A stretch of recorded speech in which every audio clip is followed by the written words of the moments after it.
If somebody asks me who my favourite video game developer is, I'll tend to have a couple of answers. Platinum Games, Atlus, and Square Enix, the latter giving me a lot of reasons to knock it off the list entirely. But there's one developer who has never once let me down, and have always delivered, in my opinion, extremely competent games which range from good to pretty fucking great. This developer is Vanillaware. I first discovered them through the PS Vita port of their previously Wii exclusive title, Muramasa the Demon Blade. And from there I went on to play Dragon's Crown, which I squeezed many hours out of. And finally, the remake of one of their earlier PS2 titles named Odin Sphere, which would later be renamed to Odin Sphere Leifthrasir. Yes, I had to Google how to pronounce that. Clemps is trying, he's really trying. Funnily enough, I actually played all three of these games on the PS Vita, but eventually bought Odin Sphere on the PS4 as I garnered such a level of respect for it that I felt I was obligated to review it. Maybe I'll cover the PS3 version of Dragon's Crown in the future. Vanillaware started off when a group of Atlus employees who previously worked on the Japanese exclusive Sega Saturn title Princess Crown split off to make their own company. The company, originally named Puraguru, changed the name to Vanillaware in 2004, but one thing that never changed was their obvious love for the 2D aesthetic. Every game that has been put out by Vanillaware have been expertly crafted to look fantastic in 2D. From their love of insanely disproportionate men to women who are so thick you need to smash an extra couple of C's at the end, this is all part of Vanillaware's charm, and it pleases me greatly to see them fighting back against aggressive criticism of their choice of art style. Thankfully, their attention to detail with the aesthetics of their games passes over beautifully into Odin Sphere Leifthrasir. I'll continue deep-throating the cock of Vanillaware and how the art style complements the game later, but for now, I'm gonna move on. Upon starting the game, we're introduced to a little girl named Alice and her cat Socrates, and it wastes no time giving us a nice on-screen tutorial about Odin Sphere's best mechanic. Hardcore players will begin to utilise this mechanic and can use it to interact with parts of their environment. I'd heavily suggest giving this a try. Alice is the player's vessel into the world of Arion, the world in which Odin Sphere takes place. The books that are laid out on the attic floor act as the characters you'll be playing as, so what you're essentially doing is playing a game where a little girl picks up a story to read and you play that specific tale out. This method of chapter selection is charming as ever-loving fuck, and I feel leaving this out would be a detriment to the game's overall memorability. The characters you'll be playing as in Odin Sphere are as follows. We start the game off as Gwendolen, a Valkyrie princess and daughter to Odin, a father who Gwendolen is constantly trying to gain praise from, but this is something she'll never easily admit. Her dedication to her father serves as a positive and a negative throughout the story, and leads to ramifications later down the line. Secondly is the Prince of Titania, Cornelius, a young man whose romance with a girl named Velvet causes him to be struck with something called the Puka Curse, a seemingly irreversible curse which turns the person in question into a little bunny boy. His story consists of trying to find a way to break the curse, and to find the confidence to tell his true love Velvet about his condition. Next up is Mercedes, child princess of the fairies and infamous frog racist. Mercedes has one of my favourite arcs out of all 5 of the protagonists. She starts off as a bratty, spoiled child, but after circumstances push her into a position of power, she realises that she really knows nothing about how the world functions and how to be respected amongst her people. Seeing her gradually mature thanks to the guidance of friends she meets in her journey is both heartwarming and satisfying, and the ending of her tale is something that'll stick with me for many years. I'll go into detail about this later in my spoiler discussion. Next up is Oswald, wielder of a cursed sword that keeps him chained to the queen of the underworld, Odette, your poor fucking spine, and the adoptive son of a backstabbing member of the fairies' royal family. Melvin. The name alone strikes fear into the hearts of mortal men. His story is based around his life in servitude and how it feels when it turns out the person you were serving was never really all they seemed. His romance with another central character, Gwendolen, is another one of my favourite moments in this story. Despite being the token, brooding character and who literally has a move where he teleports behind enemies, I'm not kidding, the respect he has for Gwendolen, especially in this medieval-esque society, is admirable. Throughout the story, many of the characters treat Gwendolen as an object of lust or someone to be controlled. Oswald, on the other hand, makes it clear to her and others that she is not an object. And even when he has the chance to make her fall in love with him through magical means, he declines, stating he'd rather she fall in love with him the natural way. At his core, he's someone who hates being controlled, and because of this, he loathes the idea of others being used in the same way, even in love.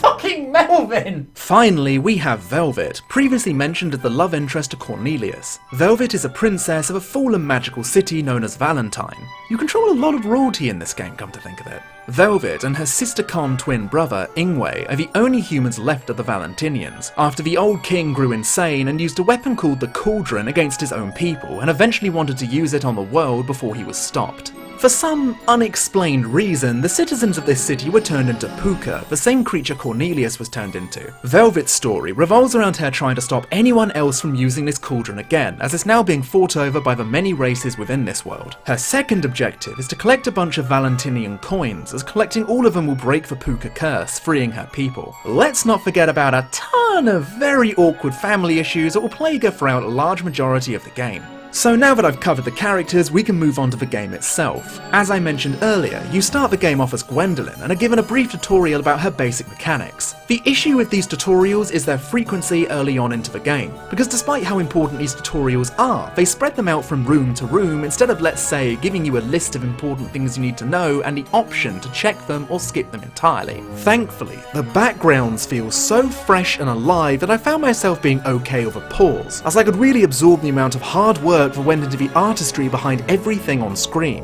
When the gameplay actually starts, however, this is when Odin Sphere well and truly had me gripped.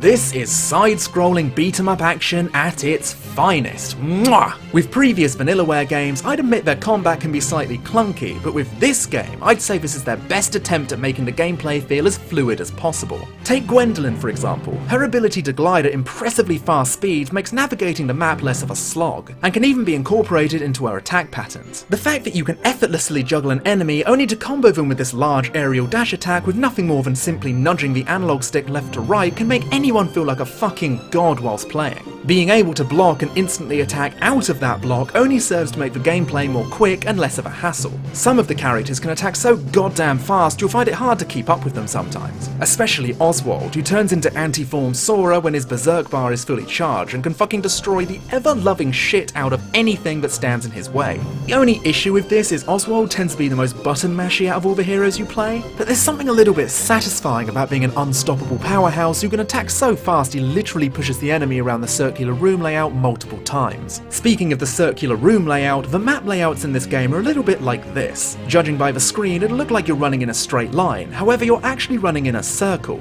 these dots informing you it's an exit to another room. This took me a few minutes to realise on my first playthrough because I'm an airheaded cunt. Something that's great about this game is despite having 5 central characters, there isn't a single one who feels like a carbon copy of another. Take Mercedes for example, who spends most of her playthrough in the air and turns the game into a side-scrolling shooter than an action game. There's even a segment later on in her story where it actually does turn into a side-scrolling shooter, and it totally fucking works. Something else which I'm punching myself in the dick over is how fantastic this little window is at the top of your screen. Within this screen you can see yourself, potential ledges to jump onto, your enemies, and the enemies' techniques. This allows for some inventive ways of taking out enemies and outmaneuvering their attack rotations. See this for example. Now I would have never thought to attack outside of a screen if it wasn't for this window telling me an enemy was approaching me from the left, and I'd never have guessed to jump out of the way of this incoming enemy attack if it wasn't for the window showing me which direction it was coming from. So by keeping a close eye on the battle in front of you and the battle within this window, it can lead to some very satisfying moments in your playthrough. Every character can unlock skills which are obtained by completing story missions or by exploring the level, which is an excellent way of giving the player an incentive to fill out the map and even find hidden rooms which contain hidden skills. You can level up these skills by collecting phosons, which are spat out of enemies' corpses when they die. However, these only serve to level up skills and grow food. Food will be your main source of leveling up in this game.